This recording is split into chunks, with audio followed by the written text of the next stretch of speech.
على مر الزمان تألقا وأضاء للدنيا طريقا مشرقا وهدى من الرحمن يهدينا به.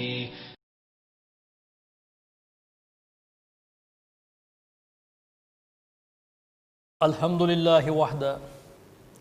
والصلاة والسلام على من لا نبی بعد. اعوذ باللہ السمیع العلیم من الشیطان الرجیم من حمزه ونفخه ونفثه. لقد كان لكم في رسول الله اسوة حسنة. تمام قسم کی تعریفیں اللہ رب العزت کے لیے ہیں کہ جو اس کائنات کا اکیلا مالک ہے. اس کائنات کو بنانے میں، اس کائنات کو چلانے میں اس کا کوئی شریک نہیں، کوئی برابری کرنے والا نہیں،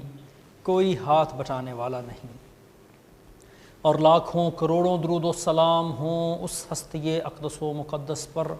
کہ جن کا نام نامی اسم گرامی محمد کریم صلی اللہ علیہ وآلہ وصحبہ وسلم ہے. اللہ رب العزت نے ان کو نور ہدایت کا آخری مینار بنا کر مبعوث فرمایا. ان کے بعد کوئی نبی، کوئی رسول اور کوئی پیغمبر نہ اب تک آیا ہے اور نہ قیامت کے دن تک آئے گا. اما بعد، پچھلے کچھ پروگرام سے میں آپ کے گوش گزار کر رہا ہوں کہ جب رسول اللہ صلی اللہ علیہ وآلہ وصحبہ وسلم مکہ سے ہجرت کر کے مدینہ منورہ تشریف لائے تو یہاں مختلف قسم کے مسائل کا سامنا تھا اور لوگوں کے مختلف گروہ تھے جن کی نوعیت اور جن کے معاملات آپس میں بالکل مختلف تھے، جن سے آپ صلی اللہ علیہ وسلم کو سامنا تھا. اور آپ صلی اللہ علیہ وسلم نے ہر گروہ کی اس کے حسب حال اس کے ساتھ معاملہ کیا، مسلمانوں کے اندر مواخات قائم کروا کر اور مسلمانوں کو ایک تحریری معاہدہ دے کر کہ جس کے تحت وہ باہم معاملات کریں گے اور زندگی بسر کریں گے. اس کے ذریعے اور دیگر فرامین کے ذریعے مسلمانوں کے اندر ایک بہترین اور خوبصورت معاشرے کو تشکیل دیا کہ جس کی خوشبو اور جس کی خوبصورتی وہ آج بھی ہمیں نظر آتی اور محسوس ہوتی ہے. اس کے بعد پھر آپ صلی اللہ علیہ وسلم یہود کی طرف متوجہ ہوئے کہ وہی ایک ایسی قوم تھی جو مدینے کے اطراف میں مسلمانوں کے سب سے قریب آباد تھی اور ان کے ساتھ بھی آپ صلی اللہ علیہ وسلم نے کچھ معاہدے کیے. یہود کی تاریخ بددیانتی اور غدر پر مشتمل ہے، محیط ہے. ہمیں پوری اسلامی تاریخ کے اندر یہی نظر آتا ہے کہ ہر موقع پر، ہر مقام پر انہوں نے اسلام کو دھوکہ دینے کی، اسلام کو گرانے کی اور رسول اللہ صلی اللہ علیہ وسلم کے ساتھ انہوں نے بددیانتی کی اور ہمیشہ یہ کوشش کرتے رہے کہ اسلام کو ختم کر دیا جائے. جبکہ یہ اہل کتاب تھے، ان کی کتابوں میں رسول اللہ صلی اللہ علیہ وسلم کی آمد کی خوشخبریاں موجود تھیں اور یہ یثرب کے اندر آئے ہی اس لیے تھے کہ ان کو معلوم تھا کہ یہ وہ جگہ ہے جہاں پر وہ نبی ہجرت کر کے پہنچے گا کہ جس کے ساتھ اگر ہم شامل ہو جائیں گے تو پھر ساری دنیا کو فتح کر لیں گے. اور انہوں نے آپ صلی اللہ علیہ وسلم کو پہچانا بھی. قرآن میں آتا ہے یعرفونہ کما یعرفون ابناءہم. یہ رسول اللہ صلی اللہ علیہ وسلم کو اس طرح پہچانتے ہیں جیسے اپنے بیٹوں کو پہچانتے ہیں. اللہ نے کیسی مثال دی کہ کوئی شخص اپنے بیٹے کو پہچاننے میں غلطی نہیں کرتا اور یہ اس طرح آپ صلی اللہ علیہ وسلم کو بین اور واضح طور پر پہچانتے ہیں، کوئی شک و شبہ کی گنجائش نہیں. لیکن پھر مخالفت، پھر عداوت، پھر دشمنی، اس لیے کہ رسول اللہ صلی اللہ علیہ وسلم بنی اسرائیل کی بجائے بنو اسماعیل میں سے مبعوث فرما دیے گئے، جبکہ وہ سمجھتے تھے کہ آخری نبی جو آئیں گے وہ انہی کی نسل میں سے ہوں گے، جناب اسحاق علیہ السلام کی نسل میں سے ہوں گے. لیکن اللہ تعالیٰ کی حکمت کہ حضرت ابراہیم علیہ السلام کی دعا کے نتیجہ میں آپ صلی اللہ علیہ وسلم کو اللہ تعالیٰ نے بنو اسماعیل میں سے مبعوث کر دیا، اور اس بات کی عداوت میں وہ اس قدر سخت ہوئے کہ انہوں نے آپ صلی اللہ علیہ وسلم کی تائید اور حمایت کی ہی نہیں. اور اس بات کا ثبوت حضرت صفیہ رضی اللہ تعالی عنہا جو ام المومنین ہیں اور یہود کے سردار حیی بن اخطب کی بیٹی ہیں، ان کے اس فرمان سے ہوتا ہے۔ وہ فرماتی ہیں کہ جب آپ صلی اللہ علیہ وسلم قباء میں تشریف لائے تو پورے مدینے کے لوگ وہ آپ صلی اللہ علیہ وسلم کو ملنے آئے، اور میرا باپ اور میرا چچا یہ دونوں بھی گھر سے نکلے کہ آپ صلی اللہ علیہ وسلم سے ملیں گے، اور کہتے ہیں کہ میں اپنے والد اور چچا کی بہت چہیتی اولاد تھی کہ جب بھی وہ گھر میں آتے تو اور کسی بچے سے پیار کریں نہ کریں وہ مجھ سے ضرور پیار کرتے تھے، اور میں بڑے شوق سے بھاگتی ہوئی جا کے ان سے ملتی تھی۔ وہ کہتے ہیں کہ اس دن جب یہ دونوں اشخاص صبح کے گئے اور شام کو گھر لوٹے تو میں اسی طرح سے بڑے چاؤ سے بھاگتی ان کے پاس گئی، لیکن ان دونوں میں سے کسی نے بھی میری طرف التفات نہ کیا، میری طرف رخ نہ کیا، اور مجھے کوئی پیار نہ کیا، اور میں بڑی حیران ہوئی کہ آج کیا معاملہ ہے، اور دونوں بہت پریشان۔ تو فرماتی ہیں کہ میرے چچا نے میرے باپ سے کہا کہ آپ نے ان کو پہچان لیا؟ کہنے لگے ہاں پہچان لیا میں۔ کہ چچا نے پوچھا کیا یہ وہی ہیں؟ تو حیی بن اخطب کہنے لگا ہاں یہ وہی نبی ہے جس کا ذکر ہماری کتابوں میں ہے۔ تو پھر پوچھنے لگے کہ کیا ارادہ ہے؟ کہنے لگا اللہ کی قسم مرتے دم تک عداوت کروں گا۔ ایسی بدبختی ان کی کہ پہچان لیا، جان لیا کہ یہ وہی نبی ہیں جس کا حکم ان کی کتابوں میں موجود ہے کہ جب وہ نازل ہوں، جب ان کو مبعوث کیا جائے تو ان کی تائید کی جائے، ان کی نصرت کی جائے، ان کی اطاعت کی جائے۔ لیکن اب وہ نبی آ گئے، ان کو دیکھ لیا، پہچان لیا، لیکن اس بات پر آمادہ ہیں کہ مرتے دم تک عداوت کریں گے، صرف اس لیے کہ نسلی تعصب کہ یہود کو اپنی نسل پر بڑا مان ہے، وہ اپنے آپ کو بالکل منفرد اور انوکھا سمجھتے ہیں۔ وہ سمجھتے ہیں کہ باقی سب تو انسان نما حیوان ہیں، یہ انسان نہیں ہیں، صرف یہود ہی ہیں جو اللہ کے بیٹے ہیں، اللہ کے مقرب ہیں، اللہ کے پسندیدہ ہیں، باقی سارے انسان وہ انسان نما حیوان ہیں کہ ان کا مال غصب کر لینا، ان پر ظلم اور زیادتی کر لینا وہ ان کے لیے روا ہے، جائز ہے۔ تو اسی طرح ان بدبختوں نے بھی آپ صلی اللہ علیہ وسلم کی مخالفت جاری رکھی، اور ان کے زبان سے ہی پھر جانے کا ایک اور واقعہ آتا ہے کہ ان کے اندر ایک بہت بڑے عالم دین تھے جو تورات کے عالم تھے، جناب عبداللہ بن سلام رضی اللہ تعالی عنہ۔ وہ یہود کے بہت بڑے عالم تھے، اور پہلے دن ہی جب آپ صلی اللہ علیہ وسلم تشریف لائے قباء میں تو یہ آپ صلی اللہ علیہ وسلم کو ملنے آئے، چونکہ صاحب علم تھے اور آپ صلی اللہ علیہ وسلم کی نشانیوں کو کتابوں میں پڑھ چکے تھے، جانتے تھے۔ جناب عبداللہ بن سلام فرماتے ہیں کہ جب میں نے آپ صلی اللہ علیہ وسلم کی میں آپ کی بارگاہ میں حاضر ہوا اور میں نے آپ صلی اللہ علیہ وسلم کے چہرہ مبارک کو دیکھا تو میرے دل نے کہا یہ کسی جھوٹے کا چہرہ نہیں ہو سکتا، ایسا چہرہ، ایسا محبوب چہرہ، ایسا خوبصورت چہرہ یہ جھوٹا نہیں ہو سکتا۔ اور فرماتے ہیں کہ جو پہلے لفظ میرے کانوں میں پڑے آپ صلی اللہ علیہ وسلم کے تو آپ فرما رہے تھے ایھا الناس، اے لوگو، تطعم الطعام، کھانا کھلایا کرو، وافشوا السلام، اور سلام کیا کرو، وصلوا باللیل والناس نیام، اور جب رات کو لوگ سو چکے ہوں تم اللہ کے دربار میں کھڑے ہو کر اللہ کی بارگاہ میں حاضری دو، نماز ادا کرو۔ اور اس سے پہلے ایک الفاظ آتے ہیں واصلوا الارحام، اور رشتہ داری کو ملاؤ، قرابت داری جو خون کا رشتہ اللہ نے قائم کر دیا، اللہ نے بنا دیا، بہن بھائی کا رشتہ، ماں باپ کے ساتھ رشتہ، دیگر رشتے جو چچا کے، تایا کے، ان کے بیٹے، ان کی اولادیں، جو رشتہ اللہ نے نسب کی بنیاد پر، خون کی بنیاد پر بنا دیا، اس کو ملاؤ، اس کو توڑو نہیں۔ اور رات کے اس پہر میں کہ جب سارے لوگ سو رہے ہوں تم کھڑے ہو کر اللہ کی بارگاہ میں حاضری دو، نماز ادا کرو، تدخلوا الجنت بالسلام، تم سلامتی کے ساتھ، خیر کے ساتھ جنت میں داخل ہو جاؤ گے۔ جناب عبداللہ بن سلام فرماتے ہیں کہ جب یہ لفظ میرے کانوں میں پڑے تو میرے دل میں ایک روشنی، ایک نور آ گیا کہ یہ آپ صلی اللہ علیہ وسلم اللہ کے سچے نبی ہیں۔ پھر انہوں نے آپ سے ملاقات کی، کچھ سوال و جواب ہوئے، اور پھر انہوں نے اپنا آپ صلی اللہ علیہ وسلم کے سپرد کر دیا، بیعت کی اور مسلمان ہو گئے۔ اور پھر آپ سے گزارش کی کہ اللہ کے حبیب صلی اللہ علیہ وسلم آپ یہود پر اس بات کو ظاہر نہ کریں کہ میں مسلمان ہو گیا ہوں، اور اس کے علاوہ ان سے میرے متعلق پوچھیں۔ اس کے بعد یہودیوں کا ایک وفد اور گروہ آیا تو حضرت عبداللہ بن سلام فرماتے ہیں کہ میں چھپ گیا۔ آپ صلی اللہ علیہ وسلم سے پوچھا کہ تمہارے اندر عبداللہ بن سلام وہ کیسے شخص ہیں؟ کہنے لگے ہمارا سید، ہمارا سردار ہے، ہمارے سردار کا بیٹا،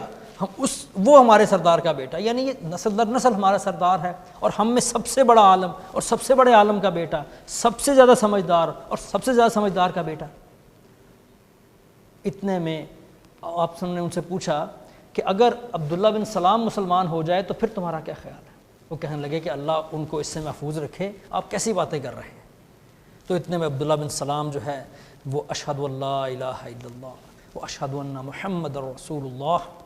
یہ پڑھتے ہوئے وہ پردے سے باہر آئے، اور جب انہوں نے دیکھا کہ یہ تو مسلمان ہو چکے تو کہنے لگے کہ ہم میں سے سب سے ذلیل شخص کا بیٹا، سب سے جاہل اور سب سے جاہل کا بیٹا، یعنی ابھی جو ایک لمحہ پہلے ان کی تعریفیں کر رہے تھے اور اسی لمحے پھر ان کی جو ہے نا بدخوئی کرنے لگے، ان کو برا بھلا کہنے لگے۔ اور یہ پہلا تجربہ تھا جو آپ صلی اللہ علیہ وسلم کو یہود کے متعلق ہوا کہ ان کی سرشت اور ان کی جو ہے وہ سوچنے سمجھنے کی صلاحیت اور انداز وہ کیسا ہے۔ لیکن پھر بھی اس کے باوجود آپ صلی اللہ علیہ وسلم نے بڑی رواداری کا مظاہرہ کرتے ہوئے، بڑی فراخ دلی کا مظاہرہ کرتے ہوئے اور تعصب سے بالا تر ہو کر یہود کے ساتھ معاہدہ کیا، اور یہ معاہدہ جانبین کے لیے بالکل ایکوالٹی کی بنیاد پر تھا، برابری کی بنیاد پر تھا، اور آپ صلی اللہ علیہ وسلم نے مدینہ منورہ کے اندر امن و امان قائم رکھنے کے لیے ایسے لوگوں کے ساتھ بھی اتنی فراخ دلی کا مظاہرہ کیا کہ تاریخ کے اندر ہمیں اس کی مثال نہیں ملی۔ آپ صلی اللہ علیہ وسلم ان کے ساتھ انہوں نے ایک میٹنگ ارینج کی، اور پھر ان کے سرداروں کے ساتھ مل کر ایک باہم معاہدہ طے کیا۔ اس کی جو شرائط ہیں وہ کچھ درج ذیل ہیں کہ بنو اوف کے یہود مسلمانوں کے ساتھ مل کر ایک ہی ملت ہوں گے، اور یہود اپنے دین پر عمل کریں گے، مسلمان اپنے دین پر عمل کریں گے، اور مسلمانوں اور یہودیوں کا بھی یہی حق ہوگا کہ اپنے اپنے دین پر عمل کریں، اور ان کے غلام بھی اس بات پر آزاد ہوں گے کہ وہ اپنے اپنے دین پر عمل کریں،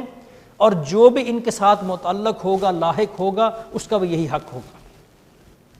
یہود اپنے اخراجات کی ذمہ داری اٹھائیں گے اور مسلمان اپنے اخراجات کی ذمہ داری اٹھائیں گے۔ مالی اعتبار سے مسلمان نہ ان پر بوجھ بنیں گے اور نہ ہی ان کا بوجھ اٹھائیں گے، اور جو طاقت اس معاہدے کے کسی ایک فریق سے جنگ کرے، باقی فریق جو ہیں وہ اس کے خلاف کھڑے ہو جائیں گے اور اس کو اس بات سے روکیں گے۔ اور اس کی ایک شک یہ تھی کہ اس معاہدے کے شرکاء کے باہمی تعلقات جو ہیں وہ خیر خواہی، خیر اندیشی اور فائدہ رسانی پر مبنی ہوں گے، اور گناہ کے کسی کام میں بھی یہ معاہدہ جو ہے وہ کارگر نہیں ہوگا۔ کوئی بھی ایک فریق اگر گناہ اور زیادتی پر جمع ہوتا ہے تو باقی فریق پابند نہیں ہوں گے کہ اس کی مدد کی جائے۔ اسی طرح پھر ایک اور جو اگلی شک اس میں طے کی گئی کہ جب تک جنگ برپا رہے گی یہود بھی مسلمانوں کے ساتھ خرچ برداشت کریں گے، مظلوم کی مدد کی جائے گی، کوئی آدمی اپنے حلیف کی وجہ سے مجرم نہیں ٹھہرے گا کہ اگر ایک فریق وہ کسی ظلم میں، کسی زیادتی میں مبتلا ہے اور وہ کچھ جرم سرزد کرتا ہے تو اس کے باقی جو حلیف ہیں وہ اس جرم میں اس کے شریک نہیں ٹھہرائے جائیں گے، بلکہ وہ خود اپنے جرم کا، اپنی گناہ کا، اپنی غلطی کا خود ذمہ دار ہوگا، دوسرے حلیف اس بات میں اس کے ساتھ شامل اور شریک نہیں ہوں گے۔ اور اس معاہدے کے شرکاء پر مدینہ منورہ کے اندر خون خرابہ کرنا اور قتل و غارت کرنا، لڑائی کرنا یہ حرام ہوگا، کہ نہ مسلمان یہود پر دست اندازی کریں گے، حملہ کریں گے، اور نہ ہی یہود ایسا کریں گے کہ مسلمانوں پر دست اندازی کریں، قتل و غارت کریں، ان پر حملہ کریں۔ اور اس معاہدے کے فریقوں میں کوئی نئی بات یا جھگڑا پیدا ہو جائے تو اس کا فیصلہ اللہ اور اس کے رسول صلی اللہ علیہ وسلم کریں گے۔ فیصلہ کرنے کا اختیار وہ محمد رسول اللہ صلی اللہ علیہ وسلم کو ہوگا، چونکہ وہ اللہ کی طرف سے ہدایت پر ہیں، اللہ کی طرف سے براہ راست ان کی رہنمائی کی جا رہی ہے، ان پر اللہ کی طرف سے وحی نازل ہو رہی ہے، اور ان سے زیادہ حق اور انصاف پر مبنی کوئی فیصلہ نہیں کر سکتا۔ لہذا کسی بھی تنازع کے سلسلے میں فیصلہ کرنے کا اختیار وہ جناب محمد رسول اللہ صلی اللہ علیہ وسلم کو ہوگا۔ اور یہ بھی اس میں شرط رکھی گئی کہ قریش کے کسی فرد کو بھی یہود پناہ نہیں دیں گے اور ان کی مدد نہیں کریں گے، اور اگر کوئی فریق باہر بیرونی طور پر وہ مدینہ پر حملہ آور ہوتا ہے تو یہ باہم ایک دوسرے کے ساتھ مل کر مدینے کا دفاع کریں گے، تعاون کریں گے، اور یہ معاہدہ کسی ظالم یا مجرم کے لیے آڑ نہیں بنے گا کہ ایک شخص جرم کر کے آ جائے اور پھر اپنے حلیفوں کو پکارے کہ آؤ میری مدد کرو یا مجھے پناہ دو، تو نہ اس کو پناہ دی جائے گی کسی مجرم کو، نہ اس کی مدد کی جائے گی۔ یعنی یہ سارے کا سارا معاہدہ خیر خواہی کی بنیاد پر اور راست بازی کی بنیاد پر ہوگا، اور اچھائی میں اور مدینے کے دفاع میں ایک دوسرے کا تعاون کریں گے اور باہم ایک دوسرے جنگ نہیں کریں گے۔ اور اس ساری شرائط کے مطابق آپ نے ان سے معاہدہ کیا، اور اسی قسم کے دیگر معاہدے آپ نے مختلف قبائل سے کیے۔ جب آپ صلی اللہ علیہ وسلم مختلف صورتحال میں مدینہ منورہ سے نکلے ہیں تو مختلف قبائل سے بھی ارد گرد کے لوگوں سے معاہدے کیے گئے تاکہ جو ہے ارد گرد کا علاقہ جو ہے پرامن ہو جائے اور مسلمان اس میں نقل و حرکت کے لیے آزاد اور خود مختار ہو جائیں۔ یہ تو تھے مدینے کے اندرونی حالات جو درپیش تھے آپ صلی اللہ علیہ وسلم کو، جن سے آپ صلی اللہ علیہ وسلم نبرد آزما ہوئے۔ اسی طرح بیرونی طور پر مدینہ منورہ سے باہر وہ بڑی قوت یعنی قریش جن سے مسلمان بچ بچا کر اور اپنا آپ صرف لے کر مدینہ منورہ پہنچے تھے، وہ سب سے بڑا خطرہ تھے کہ جب سے مسلمان مکہ سے ہجرت کر کے مدینہ آئے تھے ان کو بڑا غصہ تھا، بڑا غضب تھا کہ مسلمان اپنا آپ بچا کر چلے گئے، اب مدینے میں وہ بڑی آرام سے زندگی بسر کر رہے، اپنے معاملات کو بڑی آسانی سے سر انجام دے رہے، اپنے دین کو بڑھاوا دے رہے۔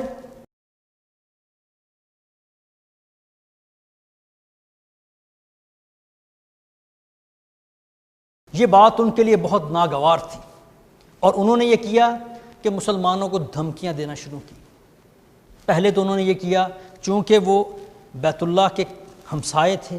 اور اس حوالے سے مذہبی بنیاد پر پورے عرب میں ان کو ایک فضیلت اور مرتبہ حاصل تھا، لوگ ان کی حیثیت کو مانتے تھے اور ان کی بات کو تسلیم کرتے تھے، انہوں نے سیاسی بائیکاٹ کروایا مدینہ منورہ کا۔ اس طرح مدینہ منورہ کی جو برآمدات تھیں وہ کم ہو گئی، درآمدات بھی کم ہو گئیں، جو بزنس تھا یہاں کے لوگوں کا وہ بڑا محدود ہو گیا، اور مسائل جو ہیں وہ دن بدن بڑھتے جا رہے تھے چونکہ مزید سے مزید مہاجرین وہ ہجرت کر کے مدینہ منورہ پہنچ رہے تھے۔ ایک تو انہوں نے مسلمانوں کو اس طرح تنگ کیا، پھر انہوں نے مختلف طریقے سے دھمکیاں دینا شروع کیں، اور پھر دھمکیوں سے نکل کر ایک دفعہ انہوں نے خط لکھا عبداللہ بن ابی جو ابھی تک مشرک تھا، اپنے دین پر اپنی بات پر قائم تھا اور کھلم کھلا مشرک تھا، شرک پر قائم تھا، اور اس کو یہ خط لکھا قریش مکہ نے کہ دیکھو تم نے ہمارے آدمی کو پناہ دی ہے، یا تو تم خود جنگ کر کے ان کو مدینہ سے نکال دو، ورنہ ہم ایک بہت بڑا لشکر لے کر تم پر چڑھائی کریں گے، تمہارے تمام مردان جنگی کو قتل کر دیں گے اور تمہاری عورتوں کی عصمت کو، اس کی حرمت کو پامال کر دیں گے۔ اب جب یہ خط اس کو ملا تو حرکت میں آ گیا، اس کے وہ ساتھی جو اس کی حکومت میں کسی عہدے کے کسی مفاد کے طلبگار تھے وہ اس کے ساتھ مل گئے۔ یہ بات میں نے پچھلے پروگرام میں گزارش کی تھی کہ یہ وہ شخص ہے جس کی بادشاہت پر پورا مدینہ جو ہے وہ متفق تھا کہ عبداللہ بن ابی کو اپنا بادشاہ بنا لیا جائے، اور اس کے ساتھی وہ لوگ جو اس کی بادشاہت میں کسی مفاد کے اور کسی عہدے کے طلبگار تھے وہ ابھی بھی اس کے ساتھ جو ہیں وہ ڈٹے ہوئے تھے، تقریباً تعداد میں 300 کے قریب تھے یہ افراد۔ اس نے ان سب کو جمع کیا اور پھر للکارا دیا کہ ہم مسلمانوں کے خلاف کھڑے ہوں گے اور ان کو مار بھگائیں گے یہاں سے، حتیٰ کہ ایک مقام پر یہ جمع ہو گئے اور قریب تھا کہ لڑائی شروع ہو جاتی کہ رسول اللہ صلی اللہ علیہ وسلم وہاں پہنچے اور وہاں ان سب لوگوں سے خطاب کیا اور آپ نے فرمایا کہ تم پر قریش کی دھمکی کچھ زیادہ ہی اثر کر گئی ہے اور تم اپنا خود ہی اتنا بڑا نقصان کرنے پر آمادہ ہو گئے ہو کہ قریش یہاں پہنچ کر تمہارا اتنا نقصان نہیں کر سکتے، اور تم خود اپنے بھائیوں سے، اپنے بیٹوں سے اور اپنے بھتیجوں سے لڑائی کرو گے۔ تو لوگوں کی سمجھ میں یہ بات آ گئی اور سب وہاں سے بکھر گئے، اور عبداللہ بن ابی بھی اس وقت رک گیا چونکہ باقی لوگ جو ہیں اس کے ساتھ کھڑے نہیں رہے، لیکن وہ در پردہ اور اندرون معاملات میں اس نے مسلسل قریش کے ساتھ رابطہ رکھا اور مسلمانوں کو جہاں بھی نقصان پہنچا سکتا تھا اس نے پہنچانے میں کوئی کسر نہیں اٹھا رکھی۔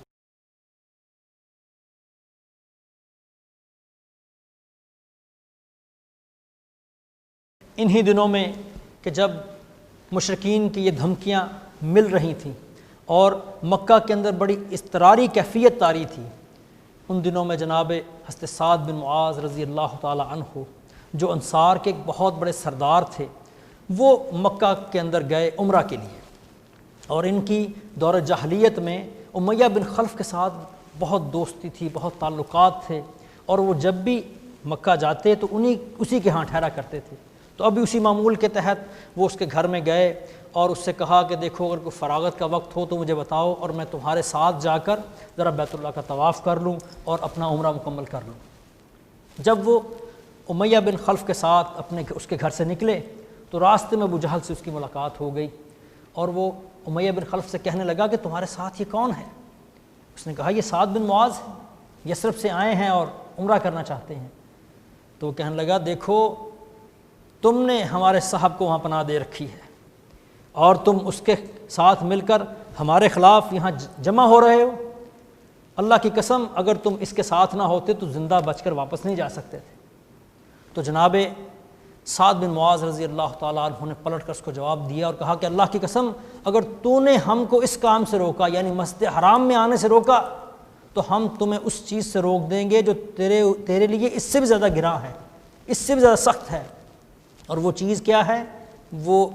قافلے کا، ان کے تجارتی قافلوں کا وہ شاہراہ، وہ راستہ جو مدینے کے اندر سے گزرتا تھا اور مدینے کے اطراف سے ان کے تمام قافلے گزرا کرتے تھے، کہ وہ راستہ اب ان کے لیے پرخطر اور جو ہے وہ خطروں سے بھر جائے گا اور یہ آرام سے اپنی تجارت کے سفر نہیں کر سکیں گے۔ اس کے بعد حضرت سعد بن معاذ رضی اللہ تعالیٰ عنہ وہ مکہ سے واپس آ گئے، لیکن قریش نے مسلمانوں کو دھمکی دینے کا یہ سلسلہ جاری رکھا، حتیٰ کہ مدینہ منورہ کے اندر ایک ہنگامی صورتحال پیدا ہو گئی کہ صحابہ اکرام رضوان اللہ علیہم اجمعین ہر وقت اپنے ہتھیار اپنے پاس رکھتے، حتیٰ کہ پوری رات وہ ہتھیاروں کو اپنے ساتھ رکھتے، کبھی جاگتے، کبھی سوتے، کبھی پہرا دیتے، اور اسی صورتحال میں اپنی رات بسر کرتے۔